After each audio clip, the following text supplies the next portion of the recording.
Okay, so today we're making this video for EDU 581 at Georgetown College, which is assessments and modifications for ESL students. So my project, I chose one of your kids in your class, Chris.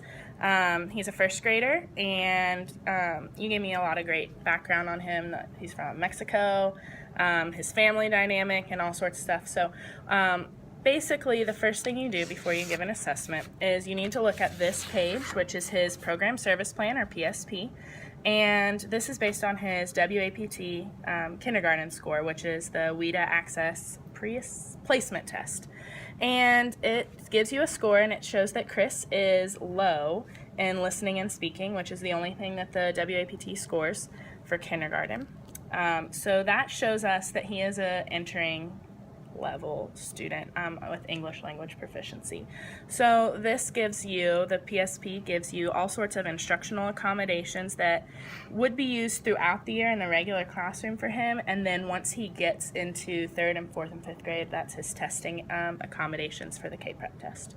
So some of these accommodations, have you read over this document before? Yes. Okay, great. So I'm not going to go over them in great detail, but he gets extended time. You should always be linking instruction to prior learning, building background knowledge, things like that. So we know that he's lived on a farm in Mexico, so anything that you can relate to farming or to things that he really likes to do. He loves to play soccer, you said, and Play-Doh, and I don't know how you would connect things to Play-Doh, but use it in you math could lessons. yeah, so you adapt the pace of instruction. A big one that we're going to talk about a lot is simplified language. So especially in his most recent math test, this is the chapter 2 test, and it's all about subtraction and the subtraction concepts. So a lot of these directions in this are 3-step directions. Right. Circle the part you're taking from the group, then cross it out, write how many there are now. And so that seems pretty simple and straightforward to us because we've learned English from the time we were born. But for Chris, this is a lot for him to do at one time. So I would suggest first to simplify this. So do it one step at a time. His PSP states that he can, or when the PSP gives you the can-do descriptors. So things that he can do without a lot of help. And so one is follow one-step oral directions. The test has shown that he can do that. So instead of giving him this 3-step direction, sit down with him and do one at a time. And I would read it all and then simplify the language. So instead of circle the part you're taking from the group, I would just say circle what you're taking. And I would mimic it and provide the gestures because that is a visual cue of what he's supposed to be doing. And then once he does that, then say, okay, now cross it out and give him that visual. And then you can ask him to write the answer. So all of those things will be beneficial, simplifying the language all the way through the test. There was another one back here, this whole word problem. He's supposed to read the problem, which he can't do.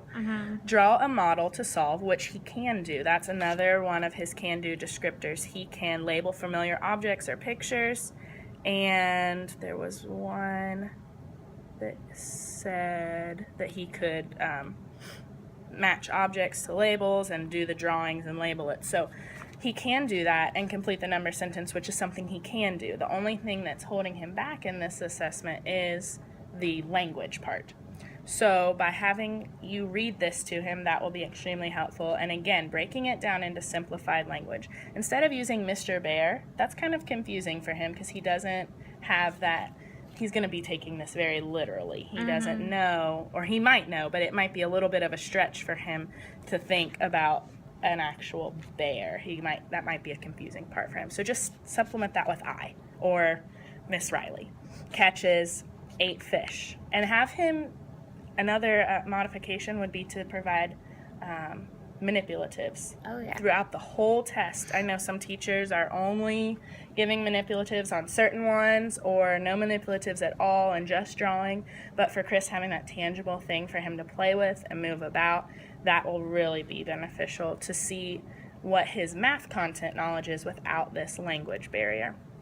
So he's got 8 fish, and let him get the blocks and put 8 together. And then the next step, now take 3, and then and then say, how many are left? Don't even do this whole part. He throws the other fish back in the water. How many fish does he throw in the water? Because that could just be a lot of language confusion there. So simplify the language, provide him with manipulatives.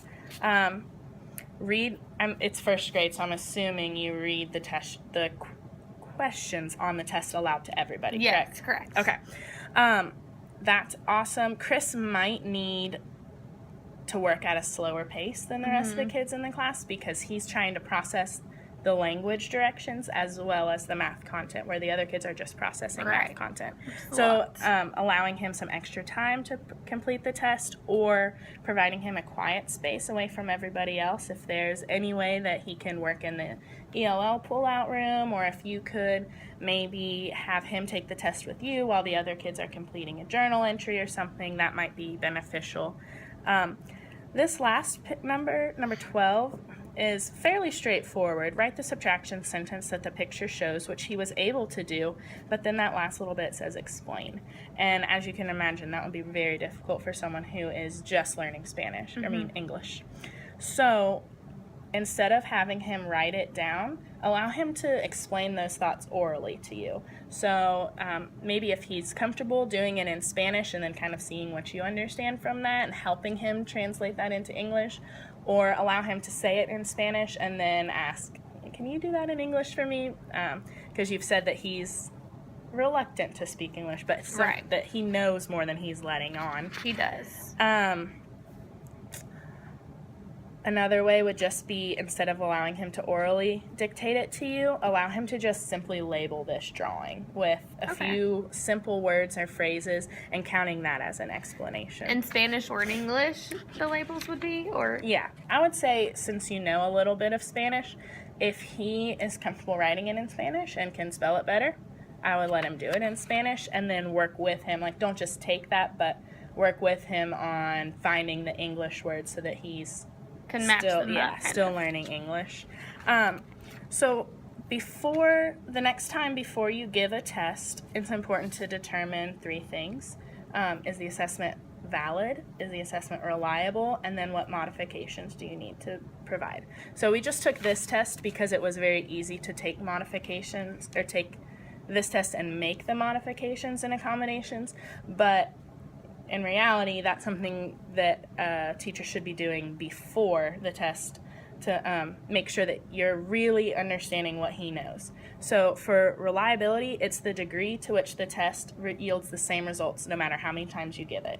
So this test has 12 questions, and it's covering 3 standards according to the math book that you let me borrow. And that's a pretty reliable test because it's stretching out those 3 standards over those problems. It's not like you have one chance to prove that you know that one problem. So that's awesome. And the next type of assessment that you give, that would be something to look over and see how many problems are matching with this standard. Is it only 1? Is it 4?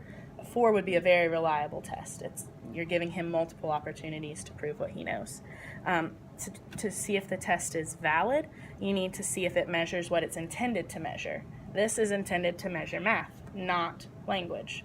So that's why we're talking about simplifying the language, making sure that he really understands it so he can prove his math ability and doesn't get hung up on his language. And then the last thing would be the modifications that you need to make. Just because a test is valid and reliable does not mean that it is perfect for every ELL kid. So I'm going to leave you with his a list of can-do descriptors that I typed up that could be easier to access than trying to seek it out from the ELL teacher. And this would be a great place for you to start when you're making modifications to see, okay, he can do only 1-step oral directions right now, and he'll take this test again in the spring, and we'll see the progress that he's made. But for right now, 1-step directions, not 3 or 4. And it says that he can identify and name everyday objects. That would be something that would be a modification for a test. He can connect print to visuals, matching objects and labels, copying language, identifying symbols. All those things would be a great place to start when you're looking at a test question. If you're like, man, I don't even know how to modify this, look at his can-do descriptors and look at his accommodations, and that should be helpful for you as you go forward. Do you have any questions for me on assessment, modifications, anything like that? No, I think it sounds good. Great. I think this is very helpful. Thank you for letting me video you and using you as using one of your kids for my project. I appreciate it. Thank you for your help.